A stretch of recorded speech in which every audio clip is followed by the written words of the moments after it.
በስመ አብ ወወልድ ወመንፈስ ቅዱስ አሃዱ አምላክ አሜን። ስለምን እንጾማለን በሚል ርዕስ እንማራለን። ከፍ ያለ ልልና የሚሰጥ ጾም ነው። ጾም ውስጣችን ሲቆሽሽ የምናጸዳበት መሳሪያ ነው። ከሰባቱ ጾሞች መካከል የጾም ጊዜዎች መካከል አንዱ አብይ ጾም ነው። ይህ አብይ ጾም በውስጡ 8 ሰንበቶች አሉ፣ 8 እሁዶች አሉ።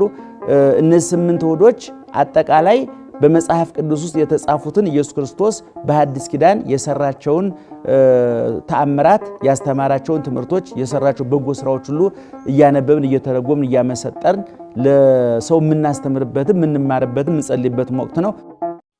ጾም ወደ ክብር መውጫ መሰላል። ጾም እንብላ በሚለው የሥጋ ፈቃድ የቆሸሸው የዛገው ሰውነታችን የሚጠራበት የሚወለወልበት ትልቅ መሳሪያ ነው። በሉ የሥጋ ረሃብ፣ የነፍስ ጥጋብ።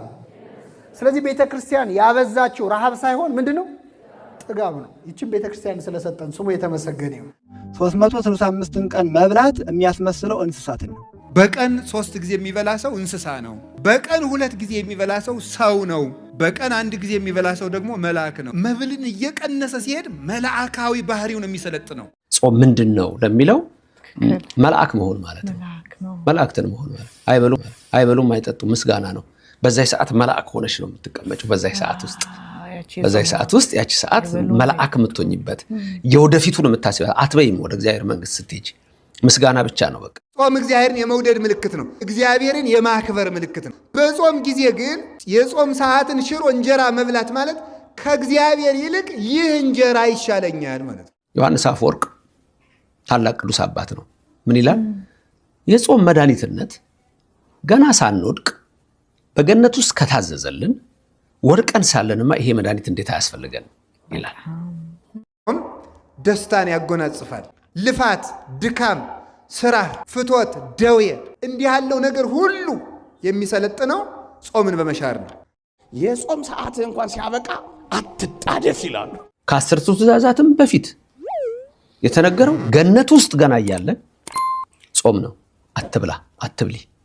ልጆች ክብራችን አለመብላት ወደማንበላበት ወደ ሰማዩ ናፍቆት መውሰድ ነው። ያ ስለሆነ ወደዚያ ነው። መብልና መጠጥ ክብራችን ስላልሆነ የክርስቶስን ትንሣኤ ታስጠጋናለች። በጾሙ ራሱ ጾም በደልን ማመኛ፣ ከሕግ ሁሉ ከትእዛዝ ሁሉ የመጀመሪያ ጾም ነው። እንድናስብ ራሱ መጾም አለብን። አይምሯችን እየበላ ማሰብ አይችልም ነው የምላችሁ። እኔ እውነቴን ነው። ጾም እግዚአብሔርን ደጅ መጥኛ። ከእግዚአብሔር መልእክት እንዲሰጣችሁ ከፈልጋችሁ ጾሙ። ሽልማት የሌለው ጾም የለም። ጾም ራሱ የምናበዛው ለምን ይመስልሻል? አሁን ከኛ ቤተክርስቲያን ከ260 ቀናት በላይ ጾም ነው ኦርቶዶክስ ቤተክርስቲያን ውስጥ። ለምንድን ነው የማይበላበት? ህይወት የት ነው? ሰማይ ውስጥ ነው። እና ለዚያኛው ዓለም ነው የምንኖረው። ጾም ማለት ከኃጢአትና ከምግብ መከልከል። ጾም ቢባል ቃል በቃል ሲተረጎም ጾም ማለት መከልከል፣ መታቀብ፣ መሰብሰብ፣ መቆጠብ ማለት ነው። ከክፉ ነገር ካፉ ክፉ ነገር ከማውጣት ዘለዓለም መጾም ነው። ደዌ ደግሞ የሚርቀው በአንጻሩ ውጣ ውረድ የሚርቀው ምንም የማያተርፉበት ድካም የሚርቀው ትንሽ ሰርቶ ብዙ በረከት ማግኘት የሚመጣው ከጾም የተነሳ ነው። ጾም በንስሐ ምክንያት ለኃጢአት መካሻ። ሰው በእግዚአብሔር አምሳል ተፈጠረ ሲባል አንዱ እግዚአብሔር አይበላም አይጠጣም። ሰው ሲጾም እግዚአብሔርን ይመስላል። ስለዚህ መጾም እግዚአብሔርን የሚያስመስል የሰው ልጅ ክብር ነው ማለት ነው። ጾም ከሁለት ነገር ነው፣ ከምግብና ከክፉ ነገር። በረከትን ከኛ ጋር አጽንቶ የሚያኖረው ጾም ነው። ጾማችን፣ ሱባያችን፣ መራባችን ለውጥ እንዲያመጣ ከፈለግን የምር ማዘን አለብን። ከፍጥረት ሁሉ የከበረ ማን ነው? ሰው በሉ። ከሰውና ከጅብ በሆድ ማን ይበልጣል? ምን አለ? ጅብ በሉ። እሺ ችግር የለም በሉ። ማን ይበልጣል? ጅብ አይደል? ግን ትልቁ ፍጥረት ማን ነው? በሆድ የሚበልጥ ማን ነው? ይሄ እንግዲህ ስለዚህ አንፌር ነው ማለት ነው።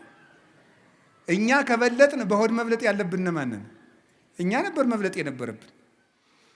የከበርን ፍጥረታችሁ እናንተ ናችሁ ብሎ ከጅብ ያነስን ከበላን ተበድለናል ማለት ነው። መብታችን እንግዲህ ምንድነው ካላችሁ የሰው ክብሩ ምግብ አይደለም ማለት ነው።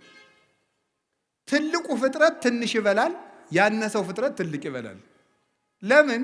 ትልቁ ፍጥረት ትንሽ የሚበላበት ምክንያት የሰው ክብሩ ምግብ ስላልሆነ ነው። አሳማ ብዙ ይበላል። አሳማን ግዛ ተብሎ የተፈጠረው የሰው ልጅ ግን ትንሽ ይበላል። አህያ ብዙ ይበላል። አህያን የሚነዳት የሰው ልጅ ግን ትንሽ ይበላል። አንድ አቅማዷ ፉርሽካ የበላችውን አህያ ግማሽ እንጀራ የበላ ሰውዬ ነው የሚነዳት። አየው ሆድ አያከብርም ጌታዬ። ሆድ ያስነዳል እንደ አህያ። ጾም የሚፈውሰው የነፍስን ቁስል ነው። ነፍስ ስትፈወስ ደግሞ ስጋ ይፈወስ ነው። ስለምን እየጾማችሁ ነው? ስለምን እየጾምን ነው ወገኖቼ? ሆድህን ከቀነስክ ትመራለህ ማለት ነው። ሆዳም ከሆንክ ትነዳለህ። እንደዚህ ነው የምትሆነው። ሆዳም ሰው ጊዜም እንደተነዳ ነው የሚኖረው። የራሱ ሐሳብ የለውም። አህያ ምን ሐሳብ አላት? ምንዳት ነው። አቱኑ እንደዚያ ጹሙ። ሁልጊዜ ለሚበላ ሰው ወዳጆቹ እሾህ ይሆኑበታል። የተሰማራበት ሜዳ ሁሉ እሾህ ይሆንበታል። ቢያስተዳድር የሚቀበለው የለም፣ የሚገዛለት አያገኙ። ቢያገባ ትዳሩ ይበተንበታል፣ ይናጋል። ቢነግድ ገንዘቡ አይበረክትለትም። ዘመዶቹ ጠላት ይሆናሉ፣ ወዳጆቹ ይክዱታል። ዓለም በሙሉ እሾህ የበላው ደዌ ይሆንበታል። ሀገር ሁሉ ለሱ የማይመች። ጉዳያችን ምንድነው? አሁን የምንጾምበት ስለዚህ ነገር ጾም የምንልበት ጉዳይ አለን ነው መደበኛ ስለሆነ። ሞት እንዳያየን ከፈለጋችሁ ጾም። ሆድ መርከብ ነው። መርከብ ያለ ልክ ሲጫን ተሳፋሪዎቹ እንደሚሰጥሙት ሰው ያለ ልክ ሲበላ በጎ ዕቅድና በጎ ሕሊና ሁሉ ይሰጥማል። የምር እግዚአብሔር የሚቀበለው ሱባኤና ጾም እንዲሆን ከፈለግን ማዘን እንጨምርበት። ራስን የመግዛት ምንጭ ጾም ነው። ስንጾም አጋንንት ይርቃሉ፣ ክፉ ሕሊና ይርቃል፣ ፍቶት ይቀነሳል። በብዙ ጦርነቶች ውስጥ ታጅበን ነው ይህን ጾም እያካሄድን ያለን። ጾም በስጋ ሲገራ ሕሊና ለልብ ይገዛል፣ ልብ ደግሞ ለእግዚአብሔር ይገዛል። ከፍ ያለ ልልና የሚሰጥ ጾም ነው። በጾም እግዚአብሔር መውደዳችን እንገልጣለን። በጾም እግዚአብሔር እናገለግላለን። በጾም ከመቅሰፍት እንድናለን። በጾም ከጠላት እጅ እንድናለን። የጠፋ ምስጢር የሚገልጥ ጾም ነው። በጾም በሽታ ይርቅልናል። በጾም በጎ ሕሊና ይሰጠናል። በጾም የትኛውም ሀገር ሰላም ይሆናል። ጾም ማለት ያለ ሰይፍ የሚዋጉበት ረቂቅ የብርሃን ሰይፍ ነው። በጾም የኃጢአት ይቅርታ እናገኛለን። በጾም የተገፈፈ ጸጋ ይመለሳል። ለሚመለስ ጠላት ልብ የሚሰጥ፣ ልቡ ለደነደነ ጠላት ደግሞ የሚዋጋ ሰይፍ ጾም ነው። ለምን እንጾማለን? ሐዘናችንን እንግለጥበት፣ በእግዚአብሔር ፊት እንዋረድበት፣ ልመናችንን የሚሰማበት እናደርግበት፣ ከአጋንንት ጋር እንታገልበት፣ ጥልቅ የሆነ ሰማዕታትን እንልመድበት፣ ዓለምንና ምኞቷን እንናቅበት፣ ከምግብ ሐሳብ በላይ ሆነን ዓለምን ለመተው እንንደርደርበት። ወገኖቼ ጥልቅ የሆኑ መንፈሳዊ ሐሳቦችን እንፈጽምበት። ይቆየን።